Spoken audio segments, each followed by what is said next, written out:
그러면 이 진실의 열쇠는 과연 누가 쥐고 있느냐? 아까 제가 처음에 이제 키맨을 얘기했습니다만은 우리가 이 진실로 다가서는 문, 세상에 참 여러 가지 의혹이 많이 제기되고 하는데 정말 진실에 다가서는 게 때로는 참으로 힘들죠. 어떤 벽에 의해서 인위적인 벽에 의해 막히기도 하고 또는 어떤 그 자체적으로 뭔가 좀 미진해서 부족해서 또 다가서는데 좀 한계가 있을 수도 있고 하는데 자 마치 이게 무슨 뭐 카프카 소설처럼 말이죠. 어떤 그 거대한 뭔가 도저히 이유를 알 수 없는 그런 어떤 그 벽에 가로막힌 뭐 느낌을 준다면 좀 과장일까요? 자, 이 부승찬 전 국방부 대변인이 어떤 이와 관련된 의혹을 제기하는데 이건 국민적인 의혹이다. 그래서 좀 밝혀져야 될 필요가 있지 않느냐. 좀 조사를 할 필요가 있지 않느냐. 사실은 부 전 대변인은 이것을 사실이라고 단정한 적이 없어요. 책을 통해서나 어디 언론을 통해서. 다만 자신이 육군 참모총장한테 이런 신빙성 있는 얘기를 들었기 때문에 자 이것은 국민적인 의혹제, 국민의 알 권리 차원에서 또는 진실을 확인한다는 차원에서 의혹 제기를 한 거란 말이죠. 그러면 자 남영신 전 육군 참모총장이 지금 한 번 조사로 이제 끝났는데 자 이분을 만약에 이분을 제대로 조사하고 또는 이분이 제대로 얘기를 하면 뭔가 지금보다는 그림이 좀 달라질 거란 말이죠. 윤곽이 좀 더 진해지겠죠. 자 당시 지휘 보고 개선이 있을 거예요. 자 현장에서 올라온 보고가 부사관이 직접 참모총장한테 곧바로 전화로 보고하거나 이런 건 일반적이지는 않겠죠. 아주 특별한 경우인데 그렇다면 그 중간 라인이 있을 거란 말이에요. 자, 이 사람들 지금 전혀 안 드러나고 있죠. 참모총장이 그 정도 일을 만약에 국방부 대변인한테 얘기를 했다면 그 중간에 지휘보고의 개선에 있던 사람들 또는 참모 조직들 뭐 비서실장이나 비서나 그죠? 이 사람들 누군가는 여기에 대해서 뭔가 알지 않겠어요?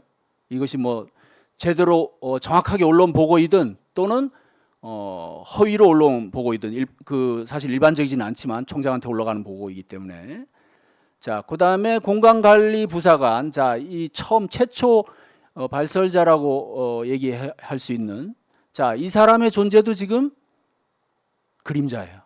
지금 가려져 있어요. 장막 뒤에 숨어 있어요. 안 나타나고 있어요. 그죠?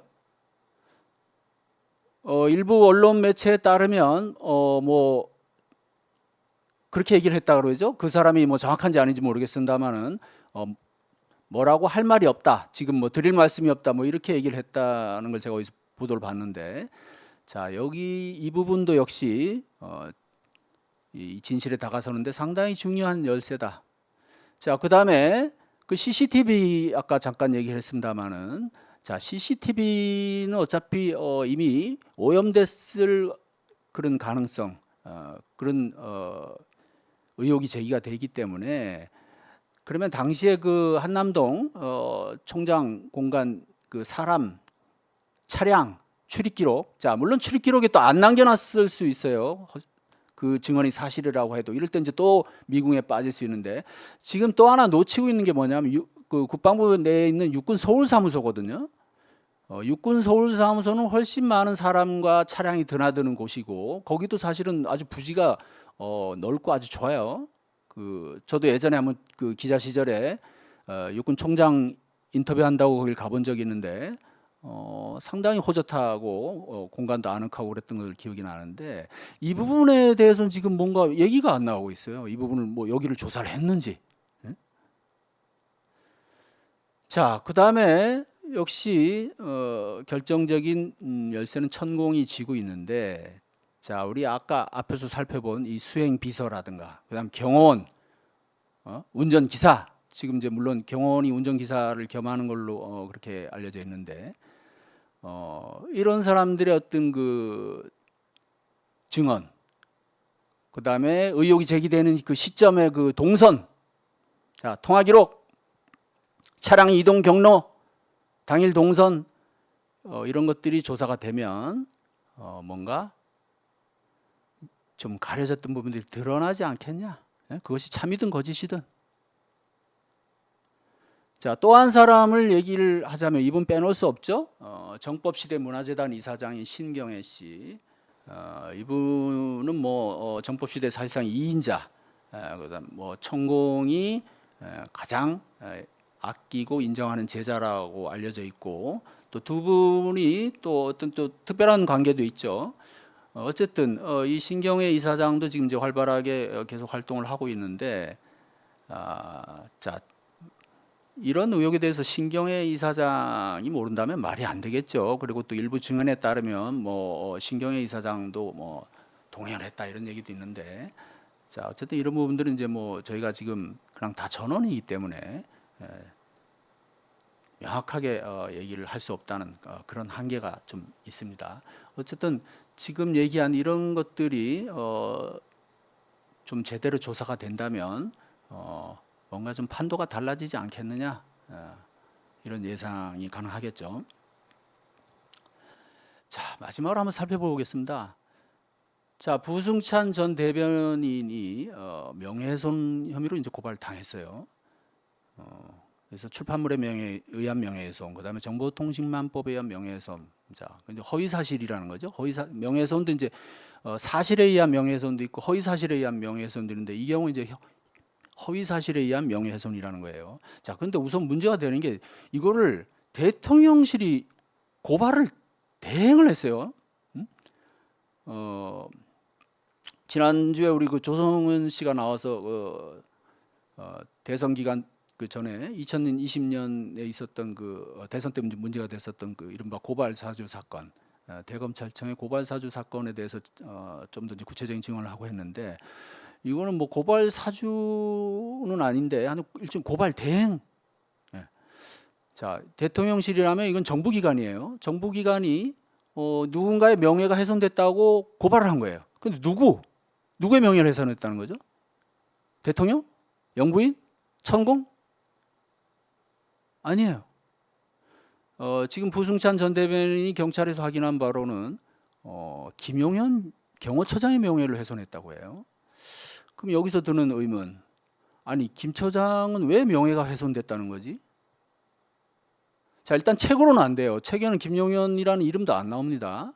그래서 출판물에 의한 명예훼손은 안 될 거고, 그러면 이제 뭐 정보통신망법, 그 뭐 인터넷에 나온 그런 여러 가지 그 인터뷰 기사나 아니면 다른 언론에 뭐 언급된 부분들 뭐 이런 것들이 관련이 될 텐데, 그러면 천공, 예를 들면 자 이제 가정이에요.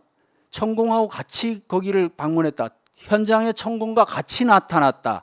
이것이 사실이고 이것에 대한 의혹 제기를 하면 왜 명예가 훼손되는 거죠? 경호처장은 천공이 지탄받는 인물이라서? 아니면 천공은 뭔가 미신적인 인물이라서? 자, 김용현 경호처장은 그 당시에 인수위의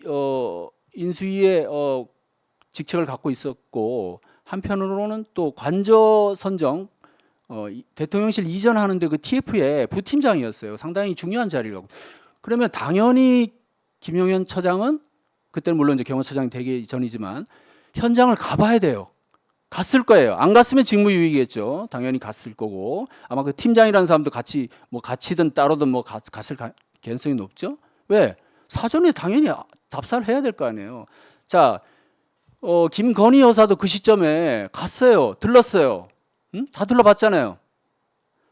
당연히 김용현 처장도 그러면 들렀을 텐데, 만약에 그때 천공이라는 사람이 그때 뭐 사전에 서로 약속을 했든 아니면 뭐 우연이든 어쨌든 같이 만약 현장에 나타났다는 것이 거기에 대해 의혹이 있다, 그런 주장을 한다면 왜 명예가 훼손되는 거지? 왜냐하면 천공이라는 사람이 대통령 부부와 한때 가까웠잖아요. 윤석열 대통령은 대선 기간에 그 부분에 대한 질문에서 멘토라는 그 주장은 과장됐다라고는 했지만 어느 정도의 관계는 인정했잖아요. 그죠?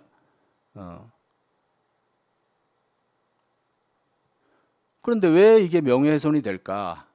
좀 궁금해요. 물론 뭐 또 다른 뭐 이유가 있을지 모르겠는데, 자, 명예훼손죄가 성립되려면 자, 사실이든 허위든 어떤 구체적인 사실을 적시를 해야 됩니다. 그것이 사실이든 또는 허위든.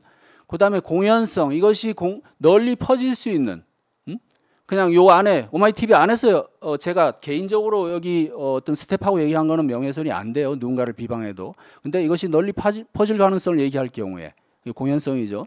그것을 알고도 했다. 그다음에 실제로 명예훼손이 돼야 돼요. 제가 지금 말한 것처럼. 자, 거짓이라도 예를 들면 누가 뭐 이번에 뭐 시험을 봤는데, 대입 시험을 봤는데